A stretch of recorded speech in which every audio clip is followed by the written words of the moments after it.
Mais cet héritage se manifeste au travers de la foi que vous manifesterez sur la terre. Et sans la foi, il est impossible de recevoir ou de manifester cet héritage. Sans la foi, il te sera impossible de régner en tant que Dieu, en tant que roi, parce que Dieu lui-même fonctionne par la foi. La Bible dit de lui qu'il appelle les choses qui n'existent pas comme si elles existaient déjà. Pourquoi? Parce qu'il fonctionne par la foi. Et pour dire quelque chose de très important, à l'un de ses fils spirituels, Timothée, il lui dit, mon fils, combat le bon combat. Le bon combat. Le bon combat, je dis quoi? Le bon combat. Il y a des bons et des mauvais combats. Et généralement, les gens s'engagent dans des mauvais combats. Ils passent toute leur vie à combattre contre le diable. C'est un mauvais combat. Ce combat n'a même pas lieu d'être. Parce que Jésus l'a combattu et l'a vaincu pour toi. Et il te demande juste de vivre dans son règne de victoire. Est-ce que vous êtes avec moi? Mais un autre combat qu'on a appelé le bon combat, c'est celui de la foi. Tiens ton voisin, c'est celui de la foi. Le bon combat, c'est celui de la foi. Lisons rapidement 1 Timothée chapitre 16. Appelé. Et pour laquelle tu as fait une ferme confession en présence d'un grand nombre de témoins. Est-ce que vous comprenez?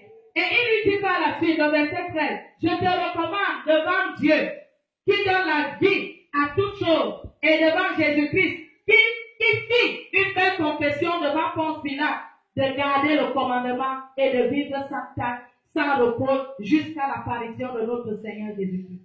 Vous pourrez continuer la lecture à la maison. Mais ce qui nous intéresse ici, c'est le combat de la foi. Comment faire pour remporter ce combat de la foi?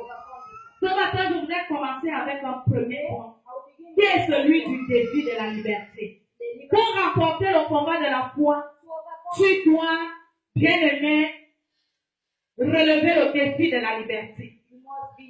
La Bible dit que tu connaîtras la vérité et la vérité te rendra libre. Tu as reçu la vie de Dieu. Tu as reçu une qualité de vie. Tu as reçu un nouveau statut en naissant de nouveau. Tu es devenu une nouvelle créature. Comme le dit 2 Corinthiens chapitre 5 verset 17. Ça c'est déjà une très bonne chose.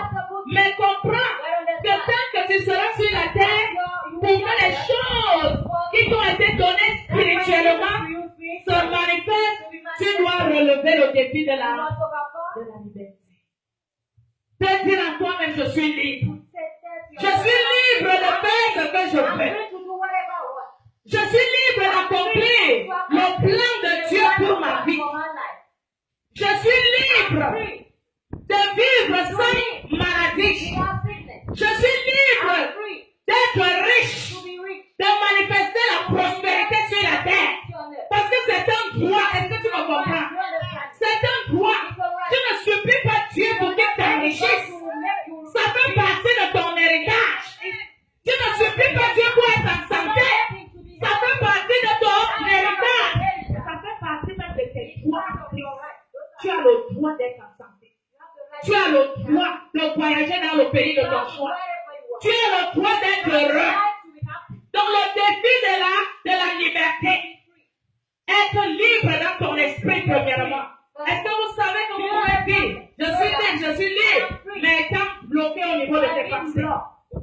prisonnier au niveau de tes pensées. Je suis libre de commencer un projet et de le voir aboutir. J'ai reçu ce pouvoir. J'ai reçu cette capacité. Est-ce que vous êtes avec moi? Tu connaîtras la vérité et te rendras libre. C'est-à-dire te permettra de faire un certain nombre de choses. À cause de la vérité que tu as connue, tu dois bien aimer te lever. Tu dois avancer. Tu as ton voisin le défi de la liberté. Tu as ton voisin le défi de la liberté. Je suis libre de prospérer. Je suis libre d'être heureux. Est-ce que vous êtes avec moi? Le défi de la liberté. Tu dois te dire non. Dans cette famille, les choses doivent changer. Parce que Dieu m'y a établi. Je suis libre d'apporter les choses. Et ne permet à personne et les personnes. Est-ce que vous êtes avec moi? Tu as ton voisin d'excellence. Tu es chef de département dans cette église. Cultive l'excellence. Ton département doit refléter l'excellence au cas où. Est-ce que vous êtes avec moi? Travaille. Ajoute de la valeur à ta vie. Élève-toi. C'est aussi ça la foi. C'est aussi ça la foi. Les gens disent j'ai la foi. Je crois en Dieu. Je crois que ce qu'il m'a donné existe déjà. Mais comment est-ce que tu agis? Comment te comportes-tu? Dans ta sphère de contact, est-ce que tu es une référence? Dis à ton voisin l'excellence. Dis-lui encore l'excellence. Le roi a vu que Daniel était excellent dans tout ce qu'il faisait. Dans la gestion des tâches qui lui étaient confiées, il était excellent. Il était excellent dans l'interprétation même des rêves. Il était excellent dans toutes choses. Vous savez, lorsque vous cultivez l'esprit d'excellence, il y a des personnes qui ne s'allieront pas à vous, qui ne vous approcheront pas, si elles n'ont pas ce même esprit en elles. Et même si, en venant vers vous, elles n'avaient pas cet esprit, en vous côtoyant, elles finiront par le développer. Alléluia. Vous savez, l'esprit d'excellence fait en sorte que, avant de sortir le matin, tu te dis, je suis une personne importante. Je suis un leader. Et je donne la direction aux autres. Donc le matin, je n'avais pas juste verser le je mets la Bible. Je suis déjà dehors. Est-ce que vous faites comme ça? Et tu y arrives. La foi est ton ascenseur pour arriver là-bas. Amen. La foi est ton... Et la Bible te dit que tu as été transporté dans les lieux célestes. Et tu es assis avec Christ dans les lieux célestes.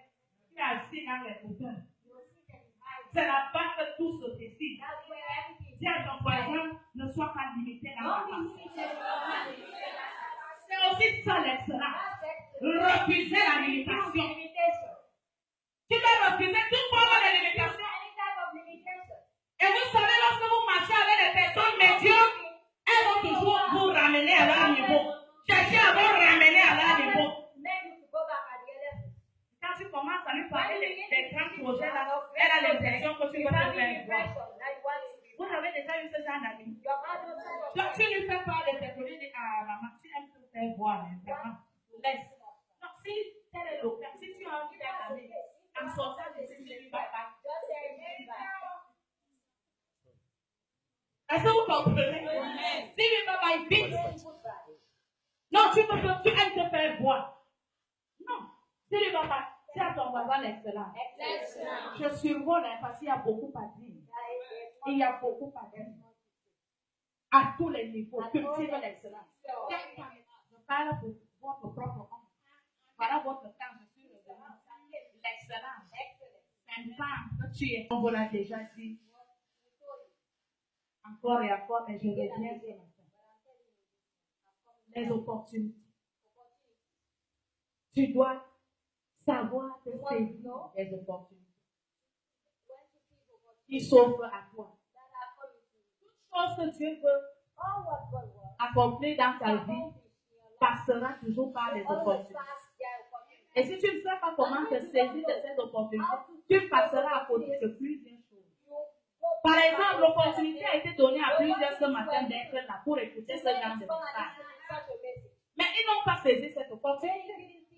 L'opportunité t'est donnée d'être dans les cellules de prière pour grandir, pour t'épargner. Mais tu ne la saisis pas. Est-ce que vous êtes avec moi? L'opportunité t'est donnée, par exemple, de toucher davantage les vies, mais tu ne la saisis pas. L'opportunité t'est donnée de travailler pour le ministère, mais tu ne la saisis pas. Que fais-tu des opportunités qui te sont données? Lorsqu'on te confie une responsabilité, c'est une opportunité pour toi de t'affirmer. C'est une opportunité pour toi de sortir le potentiel qui est en toi. Et je vous avais dit ici que le potentiel n'est pas ce que tu as déjà fait. C'est ce que tu n'as pas encore fait. C'est le toi que personne ne connaît. C'est ça le potentiel. Et il y a encore beaucoup de choses en toi que tu dois développer et présenter au monde que les gens ne connaissent pas. Si les gens pouvaient seulement connaître qui tu es, ils ne te traiteront pas n'importe comment. Parce que tu es une personne spéciale qui amène la seule.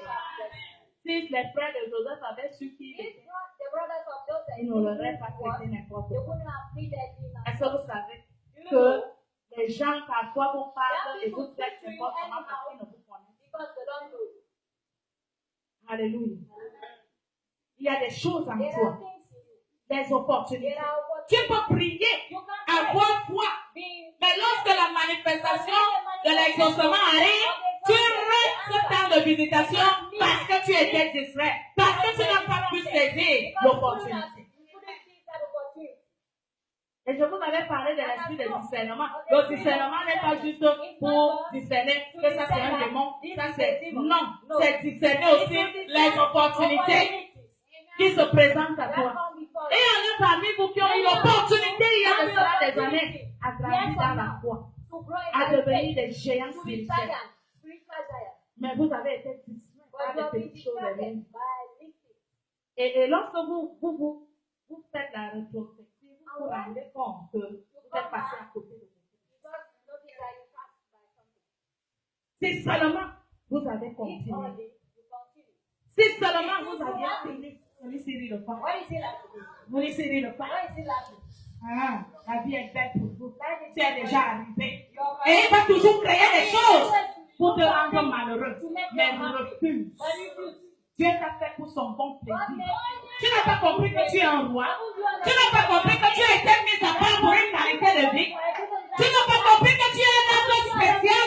Et lorsque tu souris, le monde, même s'il était ténèbres, devient lumière. Est-ce que vous êtes avec moi? C'est à ton voisin, je refais mon mot. Je marche avec l'esprit d'excellence. Je ne sais pas quand est-ce qu'il est passé, quand est-ce qu'elle est passée, quand est-ce que ça ne va pas, quand est-ce que ça va. Elle est toujours comme vous la voyez là. Alléluia. C'est très important. L'excellence en tout, même dans tes choix. Les choix que tu fais. J'ai posé avec l'une de mes filles hier nuit pendant plus d'une heure. Est-ce que vous êtes avec moi? Non, comment peut-on? On dit souvent